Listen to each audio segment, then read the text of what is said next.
Villa del Prado. Sierra Madrileña. 10 a 6:30 horas. Diego Herrera, 45 años. Empresario exitoso del sector farmacéutico. Llega a su residencia antes de lo esperado y percibe sonrisas alegres desde el salón principal. Se aproxima con cautela y la escena que presencia le deja atónito. Su pequeña Carmen, de 4 años, a quien los especialistas habían sentenciado a una vida en silla de ruedas, está dando sus primeros pasos titubeantes hacia Elena Morales, 29 años, la cuidadora que había contratado hace apenas 15 días. Diego permanece inmóvil detrás de la puerta, observando cómo su hija, considerada un caso sin esperanza por los más prestigiosos especialistas europeos, los camina y ríe con naturalidad asombrosa. Los secretos que descubrirá sobre Elena y sus innovadoras técnicas transformarán radicalmente su perspectiva sobre la medicina, el amor y lo extraordinario. Villa del Prado se erguía imponente en la Sierra de Madrid, un tesoro arquitectónico del Renacimiento español, envuelta por jardines que evocaban las obras maestras del Siglo de Oro. Diego Herrera había comprado esta residencia histórica tras el éxito meteórico de su compañía farmacéutica en Europa, convirtiéndola en un santuario donde la modernidad y la tradición coexistían en perfecta armonía. Sin embargo, tras sus muros centenarios, se escondía un drama que ninguna fortuna podía resolver. Carmen, con sus 4 años, jamás había dado un paso. Nacida prematuramente debido a complicaciones que también se llevaron a su madre Isabel, los neurólogos más reconocidos mundialmente habían diagnosticado una parálisis cerebral severa que comprometería permanentemente su movilidad. Los diagnósticos médicos no dejaban lugar a dudas. La condenaron a una vida en silla de ruedas, recomendando aceptar la situación y enfocarse en sus otras capacidades. Diego, quien había construido su imperio comercializando esperanza a través de medicamentos innovadores, se encontró completamente desarmado ante la condición de su hija. Había consultado con eminencias médicas desde Madrid hasta Zúrich, financiado estudios experimentales y adaptado una sala completa de la villa en una clínica particular con tecnología de vanguardia. Nada había funcionado. Carmen era una niña con una inteligencia extraordinaria y una sonrisa que iluminaba cada rincón. Sus largos cabellos castaños enmarcaban unos expresivos ojos verdes que destellaban curiosidad a pesar de las limitaciones físicas que enfrentaba. Se había adaptado magistralmente a su silla de ruedas personalizada, un modelo especial decorado en tonos rosados y adornado con delicadas mariposas, pero Diego podía percibir en su mirada esa pregunta silenciosa que nunca verbalizaba. ¿Por qué ella no podía correr como los demás niños? Las cuidadoras habían desfilado por la villa como un carrusel interminable. Algunas habían demostrado una profesionalidad impecable pero carente de calidez. Otras rebosaban afecto pero carecían de la preparación necesaria para atender las necesidades específicas de una niña con discapacidad. Todas, sin excepción, habían asumido el diagnóstico médico como una sentencia definitiva, limitándose a proporcionar cuidados básicos, sin contemplar posibilidades de mejora. Diego finalmente había sucumbido al desánimo. Sus jornadas transcurrían entre reuniones corporativas, donde tomaba decisiones que afectaban a millones de pacientes globalmente, y las tardes en casa donde se sentía completamente incompetente como padre. Era capaz de desarrollar tratamientos para enfermedades poco comunes, pero se encontraba impotente para ayudar a quien más le importaba. Un viernes de septiembre, la prestigiosa agencia Elite Domésticos le presentó el perfil de Elena Morales, 28 años, fisioterapeuta especializada en pediatría, con referencias excepcionales de distinguidas familias madrileñas y amplia experiencia con niños con necesidades especiales. Diego concertó la entrevista más por obligación que por convicción. Necesitaba a alguien que cuidara de Carmen durante sus viajes de negocios. Elena apareció un domingo por la mañana con un discreto equipaje y una sonrisa radiante. Era una mujer de altura media, cabello rubio, recogido pulcramente, vestida con sobria elegancia. Lo que cautivó instantáneamente a Diego fueron sus ojos de un azul intenso que transmitían una determinación sin precedentes entre las anteriores cuidadoras. Cuando Elena expuso su metodología de trabajo, Diego la consideró excesivamente optimista para ser realista.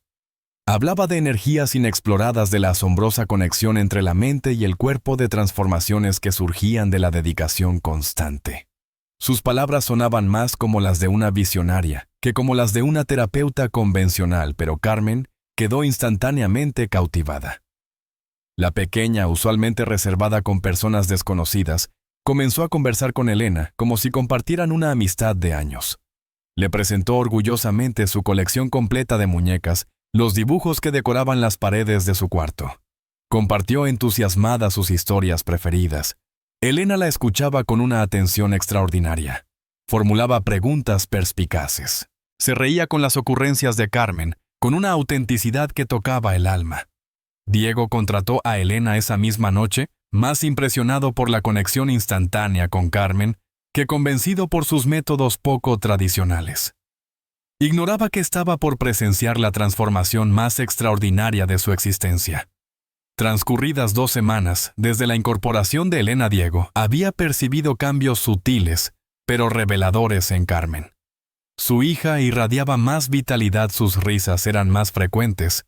Había desarrollado una confianza anteriormente ausente.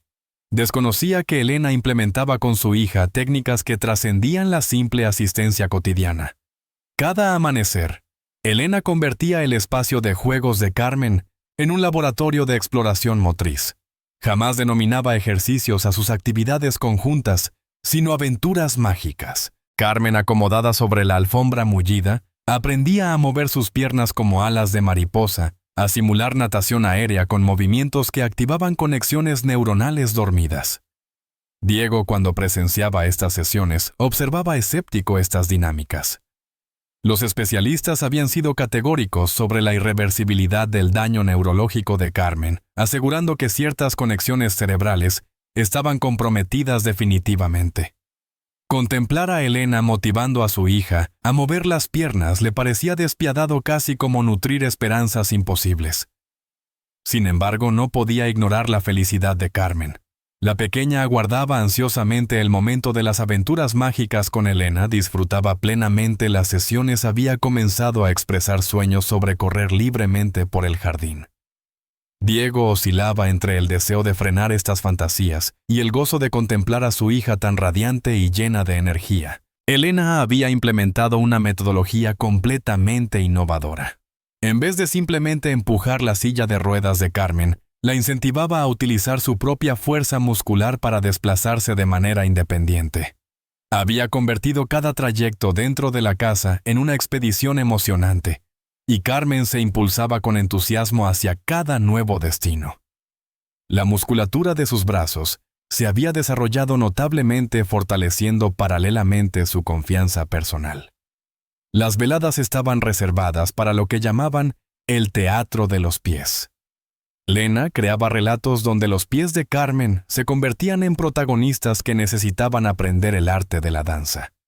La pequeña, recostada en su lecho, movía los dedos de sus pies, siguiendo las narraciones de Elena, estallando en carcajadas cuando los personajes pies realizaban acciones divertidas. Si bien el neurólogo había indicado que estos movimientos eran meros reflejos involuntarios, Elena mantenía firme su convicción de que cada mínimo movimiento consciente constituía un paso hacia un milagro.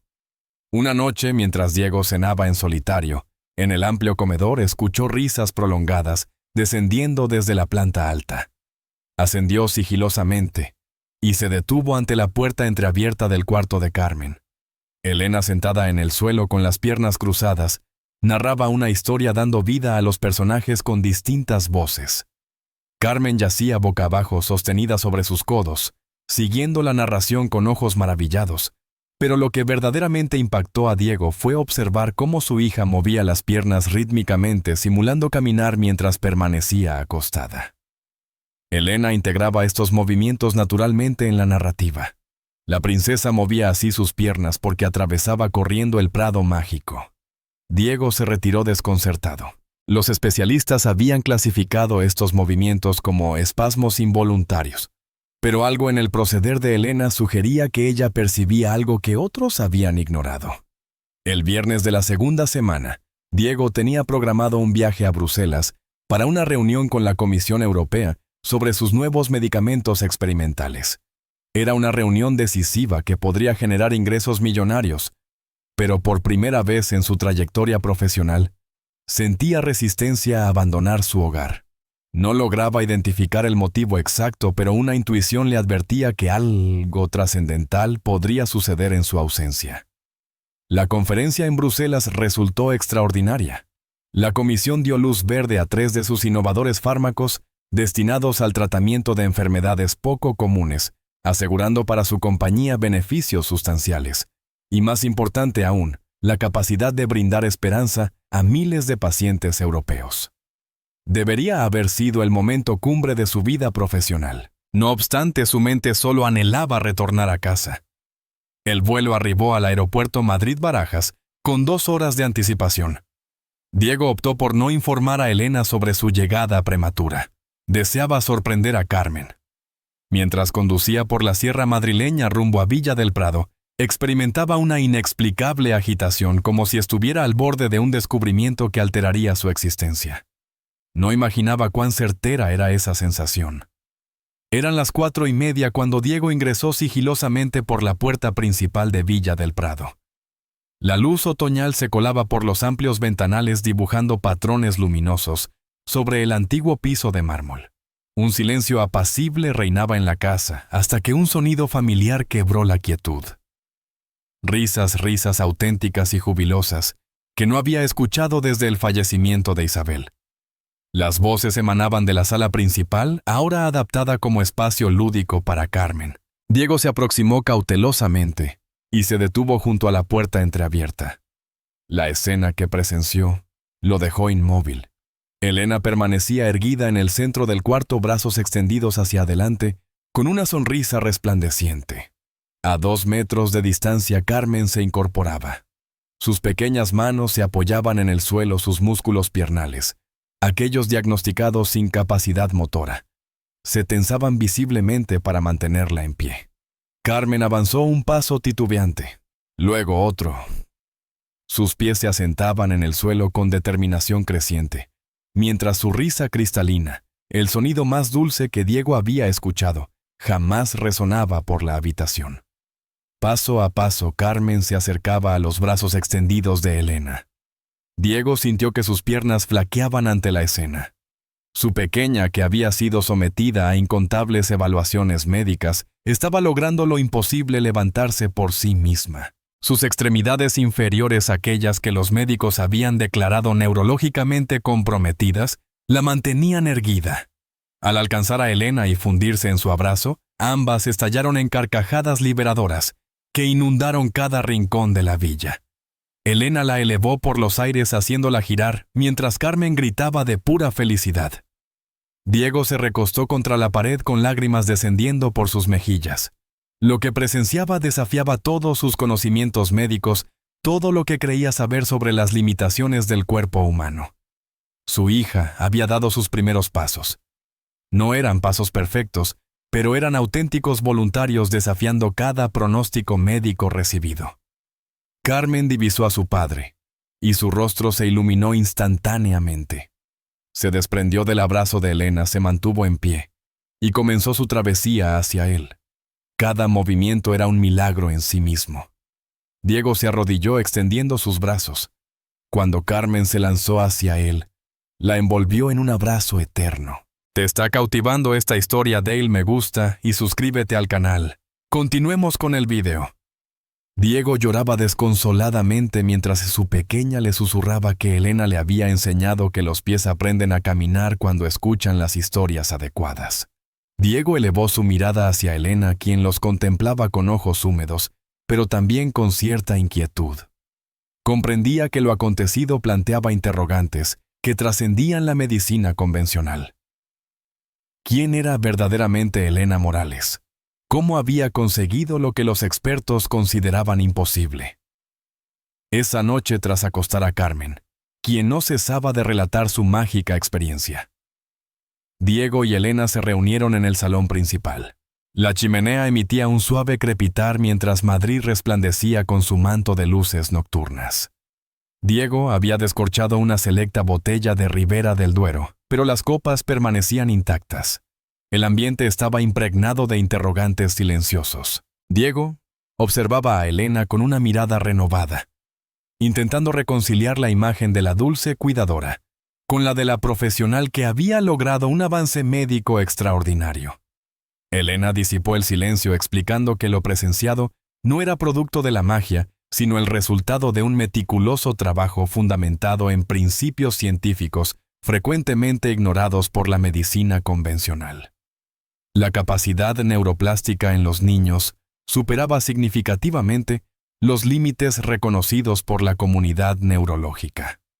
Mientras Elena compartía su historia, Diego descubría su verdadera identidad. No era una simple niñera, sino una doctora en neurociencias graduada de Cambridge. Había ejercido en una clínica experimental en Zúrich dedicada a casos considerados irremediables de parálisis cerebral infantil. Sus metodologías habían conseguido resultados que contradecían todos los pronósticos médicos establecidos. Elena había abandonado su prometedora carrera académica tras un suceso devastador. Su hermano Mateo, quien quedó paralizado tras un accidente automovilístico a los 16 años, recuperó la movilidad gracias a sus innovadores métodos. Sin embargo, la comunidad médica se negó a validar sus resultados, excluyéndola del ámbito académico. Optó entonces por trabajar como niñera especializada, asistiendo discretamente a familias con niños catalogados como casos sin esperanza. Carmen representaba su séptima paciente. Los 6 casos anteriores habían mostrado progresos notables. Diego permanecía en silencio procesando revelaciones que cuestionaban sus convicciones más arraigadas. Como fundador de un imperio farmacéutico basado en la medicina tradicional, se enfrentaba a evidencias de tratamientos más efectivos que sus costosas terapias. Elena explicó su inicial discreción sobre su identidad. La experiencia le había enseñado que las familias adineradas solían confiar más en diagnósticos prestigiosos que en las promesas de alguien que operaba fuera del sistema establecido. Diego comprendió su marginación. En la industria médica moderna, un método efectivo que no generaba grandes beneficios resultaba amenazador. Sus técnicas apenas requerían inversión económica, tiempo, dedicación, afecto y experiencia científica. Aquella noche, Diego recorrió los pasillos durante horas reflexionando sobre Carmen, quien descansaba después de su extraordinaria recuperación, sobre Elena, que había sacrificado una prometedora carrera por ayudar a niños necesitados, y sobre su propio papel en un sistema que aparentemente fallaba a quienes más requerían apoyo. Al amanecer, había tomado una decisión que cambiaría su vida para siempre. Los siguientes meses transformaron completamente la vida en Villa del Prado. Diego convirtió el ala oriental en una innovadora clínica privada experimental, equipándola con tecnología de vanguardia para rehabilitación neuromotora. Sin embargo, la verdadera innovación residía en el revolucionario enfoque que Elena había introducido. Carmen seguía progresando constantemente. Sus movimientos se volvían más precisos. Atravesaba corriendo los pasillos de la villa, brincaba sobre los sillones del salón y danzaba en el jardín bajo la mirada emocionada de Diego, quien aún se maravillaba ante su transformación. Diego había iniciado el financiamiento secreto de las investigaciones de Elena, adaptando parte de los laboratorios de su empresa en centros de investigación sobre neuroplasticidad infantil. El primer paciente externo llegó por recomendación. María Benítez, esposa de un reconocido cirujano del Ramón y Cajal, había escuchado sobre los milagros en Villa del Prado. Su hijo Francisco, de 7 años, había quedado tetrapléjico tras un accidente en una piscina. Elena aceptó tratarlo bajo estrictas condiciones, absoluta confidencialidad y ninguna interferencia médica externa. Diego observó cómo Elena aplicaba con Francisco el mismo método utilizado con Carmen. Tras 2 meses el niño conseguía mover sus dedos. A los 4 meses lograba sentarse sin ayuda. Después de 6 meses sus padres lloraban de emoción al verlo dar sus primeros pasos. La información comenzó a circular en los círculos médicos madrileños.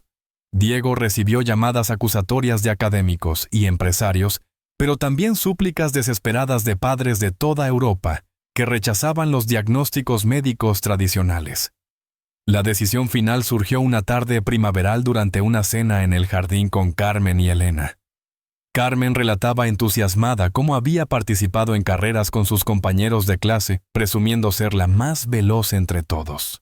Diego contempló a su pequeña, recordando que apenas un año atrás permanecía confinada a una silla de ruedas, y supo que era momento de compartir este milagro con el mundo. Sin esperar más, organizó una conferencia de prensa que marcaría un antes y después. Rodeado de periodistas profesionales médicos y numerosas familias con niños que enfrentaban discapacidades, anunció la creación del Centro Herrera para la Neuroplasticidad Infantil.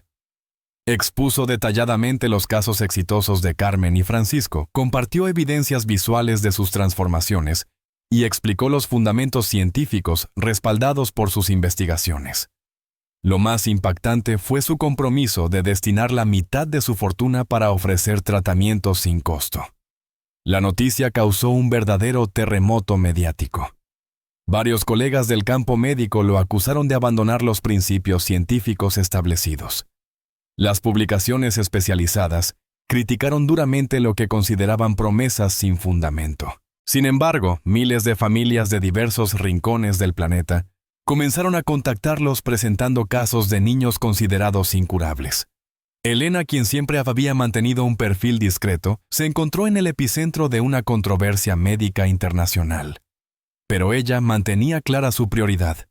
Los pequeños pacientes seguían evolucionando positivamente, demostrando que los milagros nacen de la combinación del amor, la ciencia y la firme creencia en que siempre hay esperanza. Media década había transcurrido desde aquella histórica conferencia que sacudió a la comunidad médica mundial. El Centro Herrera para la Neuroplasticidad Infantil se había consolidado como referente internacional, expandiéndose a 12 países y acumulando una extensa lista de espera de familias provenientes de todos los continentes. Carmen, ahora con 9 años, se había convertido en un símbolo inspirador de perseverancia y amor. No solo caminaba con total normalidad, sino que había iniciado su formación en ballet clásico, materializando el sueño que siempre había albergado. Sus grabaciones compartidas en las plataformas sociales del centro se habían viralizado globalmente, inspirando a millones a perseverar ante las adversidades. Diego había revolucionado su empresa farmacéutica. En lugar de priorizar únicamente los beneficios económicos, había reorientado gran parte de la investigación hacia el desarrollo de tratamientos innovadores para discapacidades infantiles. Sus laboratorios colaboraban estrechamente con el equipo de Elena en la creación de protocolos estandarizados aplicables mundialmente. Elena había ascendido al cargo de directora científica del centro, consolidándose como una de las neurocientíficas pediátricas más influyentes a nivel mundial. Su legado académico incluía 3 obras fundamentales sobre sus metodologías innovadoras, presentaciones magistrales en las instituciones académicas más prestigiosas y la formación especializada de centenares de terapeutas en sus revolucionarios enfoques. Sin embargo, su mayor satisfacción provenía de los 847 niños que, mediante sus protocolos, habían recuperado capacidades motoras que la medicina convencional había declarado irreversibles. La excelencia del centro había captado el interés de organismos internacionales destacados. La Organización Mundial de la Salud había comisionado una investigación exhaustiva sobre las metodologías de Elena, y los hallazgos fueron tan contundentes que la OMS incorporó sus técnicas en los protocolos estándares de rehabilitación pediátrica. Pero el verdadero impacto trascendía lo científico. El Centro Herrera había evidenciado que una aproximación fundamentada en el afecto, la constancia y la convicción en el potencial de cada niño podía superar los resultados de terapias convencionales más costosas. Profesionales de la salud en todo el planeta habían comenzado a implementar los principios de Elena, revolucionando la percepción social sobre las discapacidades infantiles. En medio de estos logros profesionales, Diego y Elena encontraron su felicidad personal. Habían celebrado su matrimonio 2 años atrás, en una ceremonia íntima en los jardines de Villa del Prado, donde Carmen ejerció como dama de honor principal. Su unión surgió naturalmente de su vocación compartida, admiración mutua y la experiencia transformadora de presenciar un milagro que redefinió sus existencias. De su amor nació Marco ahora, de un año, a quien Carmen adoraba como su hermano menor. Observar a Carmen, interactuar con Marco, perseguirlo durante sus exploraciones gateando y consolarlo en sus momentos de llanto, representaba para Diego la confirmación diaria de la existencia de los milagros y su manifestación a través de personas inesperadas.